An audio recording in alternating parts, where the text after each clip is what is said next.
Olá, boa noite, meus queridos alunos. Tudo bem com vocês? Espero que sim. Bom, nós estamos aqui, a sua professora de português, tá? E eu vou passar a explicação para vocês do primeiro bloco do segundo semestre, do bloco 1 de português. Vocês já pegaram esse material na escola? Se tem alguém que ainda não foi, por favor, passe para pegar. E antes de começar a resolvê-lo, coloca o vídeo, pega o material na mão, vai acompanhando as explicações para ajudá-los vocês a resolver as atividades que estão nele aqui. Vocês já estão no último semestre, terminando agora esse semestre que termina em dezembro, né? Vocês já estão aptos para ir para o ensino médio, então não quero ninguém desistindo e ficando no meio do caminho, hein? Vamos tratar de estudar, entregar as atividades em dia, porque é muito importante estudar, todos sabem disso. Então vamos lá para as explicações. Então nós temos na primeira página do nosso bloco, a gente vai trabalhar uma interpretação de texto. Nós temos aqui um gênero textual que é chamado poema, né? A estrutura da escrita do poema é diferente de um outro texto normal. O outro texto normal ele vai utilizar a linha toda. O poema ele é escrito em versos, cada linha aqui eu tenho um verso, e cada conjunto de versos eu tenho uma estrofe. Então esse é meu primeiro verso, esse é o segundo, esse é o terceiro, esse é o quarto, esse é o quinto, e assim sucessivamente até o final. Entre esse bloquinho e esse aqui, eu tenho um espaço. Então essa é a minha primeira estrofe, essa é a minha segunda estrofe, essa é a terceira, é a quarta, é a quinta. Um poema pode ter rima ou não. A gente vai ver que o nosso poema aqui, ele possui algumas rimas sim, tá? Então vamos lá. Catarina, Pé de Vento e Um Lugar Cinzento. Esse poema foi escrito por Shirley Souza. Naquela rua, há tempos, casa, gente, bicho e flor, todos tinham a mesma cor. O que nós percebemos que nessa primeira estrofe? Eu tenho o final das palavras aqui, ó, flor, cor. Então eu posso dizer que aqui houve uma rima. O povo havia esquecido que o mundo era colorido e passou a colocar a cinza em qualquer lugar. Olha lá, esquecido, colorido, colocar, lugar. Só uma menina diferente não aceitava o cinzento. O nome dela era Catarina. Catarina, Pé de Vento. Então eu tenho aqui, ó, cinzento, rima com vento. Sempre que Catarina tentava sobre isso conversar, ninguém lhe dava atenção, só pensavam em escapar. Conversar, escapar. Nenhuma solução Catarina encontrou, até que um vento forte de repente ajudou. Encontrou, ajudou. No meio da ventania, uma borboleta reluzia, leve, linda, multicor, voando de flor em flor. E eu tenho aqui, olha, ventania rima com reluzia, e eu tenho multicor rimando com flor. Menina e borboleta percorreram as ruas da cidade e por onde passavam despertavam curiosidade. Olha só, né? Em cada um dos caminhos um rastro de cor apareceu, espantando toda a cinza e qualquer traço de breu. Olha lá, apareceu breu. Não teve cinza que resistiu àquela bela transformação. As cores apareceram assim sem explicação. Transformação, explicação, casa, roupa, gente, bicho, flor, tudo ganhou uma nova cor. E logo ficou bem entendido porque o mundo deve ser colorido. Olha aqui, ó, tá? Eu tenho outras palavrinhas aqui que vão rimando. Fora a estrutura do poema, a gente também tem o conteúdo, né? Olha só. Se eu pegar pelo título, Catarina, Pé de Vento em Um Lugar Cinzento, a gente percebe que ela não estava feliz de estar nesse lugar cinzento e ela transformou o lugar em algo colorido, né? Então, o poema também ele nos passa uma mensagem, ele nos ensina algo, né? E é isso que vocês vão pensar agora. Neste lugar tão cinzento ocorreu um fenômeno natural para transformá-lo, que foi fenômeno natural, um fenômeno da natureza. O que aconteceu?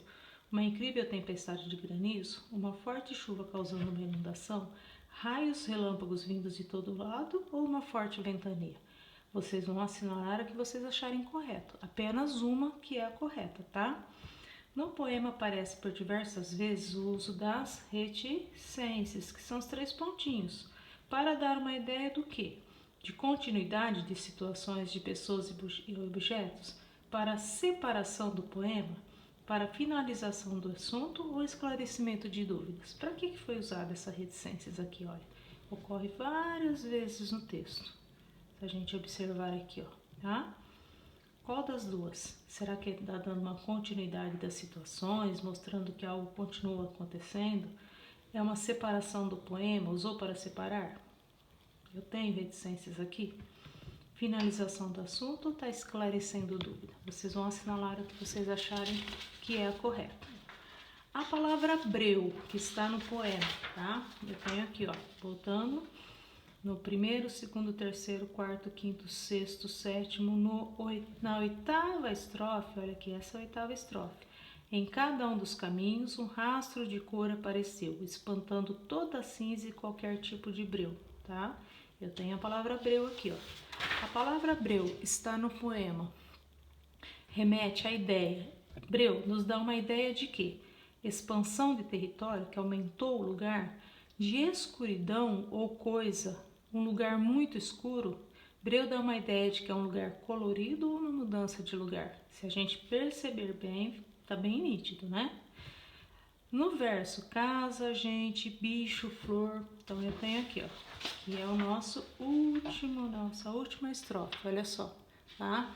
Casa, gente, roupa, bicho, flor. Reparem que aqui, ó, uma palavrinha foi separada da outra através da vírgula, né? Olha lá. A vírgula foi usada para demonstrar tudo o que compõe um lugar, para comparar com outro lugar cinzento, para mostrar as diferenças ou para a apresentação da diferença, tá? Então, prestem bem atenção nisso. Aqui eu tenho um outro gênero textual que é a tirinha, tá? A Mafalda é uma personagem criada pelo argentino Quino. Ele faleceu, se eu não me engano, foi o ano passado. E ela é conhecida por ser uma criança muito crítica, né? Então, olha aqui, ó. No primeiro é uma tirinha, tá? Por que é uma tirinha? Não é uma história em quadrinhos que tem vários. Ela só tem uma tira, né? O primeiro quadrinho da tirinha, ela está fazendo o quê? Ligando o rádio, né? Então, tá fazendo aquele barulho, né? Fizz, good, né? O rádio está com defeito. Acabamos de ouvir um concerto de música eletrônica. A arte está com defeito, né? Então, olha lá, Mafalda está assustada com o som que vem do rádio. Olha a fisionomia dela, né? Ela está bastante assustada, né? Por quê? Ela está assustada porque ela chegou à conclusão de que a arte está com defeito, pois não gostou da música eletrônica. O rádio tem apenas chiado, pois está com defeito. Ninguém ouve mais rádio para conhecer a arte ou não consegue escutar o rádio devido ao defeito, tá? Então, vamos prestando atenção no que ela fala aqui, ó, tá? Principalmente nesse quadrinho aqui para a gente entender o que responder aqui. A próxima atividade. Lê atentamente o manual de instruções do patinete para responder aos itens 6, 7 e 8, tá? Então, manual de instrução, ou seja, vai instruir, é um outro gênero textual. Vai trazer informações de como utilizar ou montar o patinete. Então, eu tenho lá, ó. Este produto só poderá ser entregue à criança após ter sido montado por um adulto, tá? Primeira orientação que eles dão aí. Para evitar perigo de asfixia, manter o saco plástico que embala o produto longe do alcance de crianças. Nunca deixe a criança sozinha sem a supervisão de um adulto. Guarde este material para futuras consultas. Certifique-se de que todas as peças estejam firmemente encaixadas. Não recomendáveis para crianças menores de 3 anos, por conter peças pequenas. O peso suportado é até 20 kg, tá? Não usar o patinete com os pés descalços, sempre estar calçado. Não permitir que a criança use o produto em lugares escuros com pouca visibilidade a fim de evitar acidentes. Não permitir que a criança ande em rodovias, vias públicas, áreas com fortes declives, descidas, né? Ou perto de piscinas ou escadas para evitar acidentes, né? Para uso em superfícies lisas, Substitua as peças gastas ou quebradas imediatamente. Quebrou alguma coisa, já faz a substituição para não trazer nenhum risco à criança. Sempre verifique se as peças estão bem colocadas, reajuste se necessário. Esse produto não possui freios. Sempre manter as duas mãos no guidão. Bom, baseado em tudo isso que nós lemos desse manual, a gente vai responder as questões aqui, olha. O brinquedo é recomendado para crianças a partir de qual idade, tá? Tá bem claro aqui no texto, é só voltar lá e ler, tá? A partir de 12 anos, 14, 3 anos, 9 anos, qual a idade? A partir de qual idade a criança pode usar o patinete? No texto, no manual de instrução, os verbos expressam ordem ou comando. Esses verbos estão no modo, então vamos lá. A gente vai ver aqui, vou parar um pouquinho aqui para fazer a explicação sobre os modos verbais, tá? Então nós temos 3 tipos de modo verbal. Depois eu vou mandar essa página aqui para vocês também, já no grupo, para que vocês consigam ler com mais atenção, tá? Nós temos 3 modos verbal, tá? Que é o modo indicativo, o modo subjuntivo e o modo imperativo. O modo indicativo é o modo verbal que indica algo certo. Quando eu tenho uma certeza, se eu digo assim, ó, hoje é quarta-feira, isso é um fato certo, tá? Estamos no mês de agosto, isso é um fato certo. Trabalhei o dia todo, isso é um fato certo. Então eu digo que o verbo trabalhei, hoje o verbo ele está no modo indicativo, porque ele está indicando um fato certo, uma certeza. O subjuntivo é o modo verbal que indica uma dúvida, uma incerteza, uma hipótese, né? Que seria isso? Eu falo assim, ó, talvez eu viaje no final do ano. Eu tenho certeza que eu vou viajar? Não, existe uma dúvida, uma possibilidade. Então, esse modo, né, esse viaje aqui está no modo subjuntivo. E o modo imperativo é o modo verbal que expressa uma ordem, um comando. Se eu falo assim, ó, estude para a prova. Estude, estou te fazendo um pedido. Vai lá, estude, se esforce. Como eu falei para vocês no início do vídeo, não desistam. Então, eu estou dando o quê? Um conselho. Se eu peço para alguém, olha, feche a porta, por favor, né? Estou fazendo um pedido, um conselho, né? Pedindo algo para alguém. Então, é um modo imperativo, tá? Então, no imperativo, a gente encontra muito, por exemplo, nas propagandas, né? Você fala assim, ó, compre, beba, adquira tal produto, compre já. Então, ele está dando para a gente uma ordem, um pedido, um comando, né? Então, é o modo imperativo. Então, quando eu olho aqui, ó, os verbos expressam ordem ou comando, porque estão no modo, então olha lá, não use, não permitir, substitua, mantenha, né? Que modo que ele está? Será que é no modo indicativo? Será que é no modo subjuntivo ou no modo imperativo? E existe também a opção do modo aleatório, mas a gente viu que ele nem existe, né? Então essa daqui a gente já sabe que não vai estar certa de jeito nenhum. A questão 8, ó. Podemos considerar que o texto é uma instrução de uso, tá? Instruindo como usar. Por que a gente percebe que é uma instrução de uso? Porque ele apresenta um relato detalhado de como fazer um brinquedo.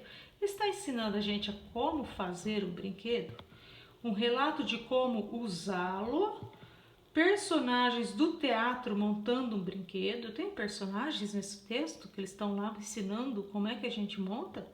Ou uma história de como ele foi criado? Está contando pra gente como foi criado o patinete, tá? Então, bem atento que está bastante fácil aí, tá ok? Então, por hoje é só. Depois, futuramente, tá? A semana que vem eu coloco a segunda parte para não ficar muito longo e muito cansativo, tá ok? Boa noite, bons estudos.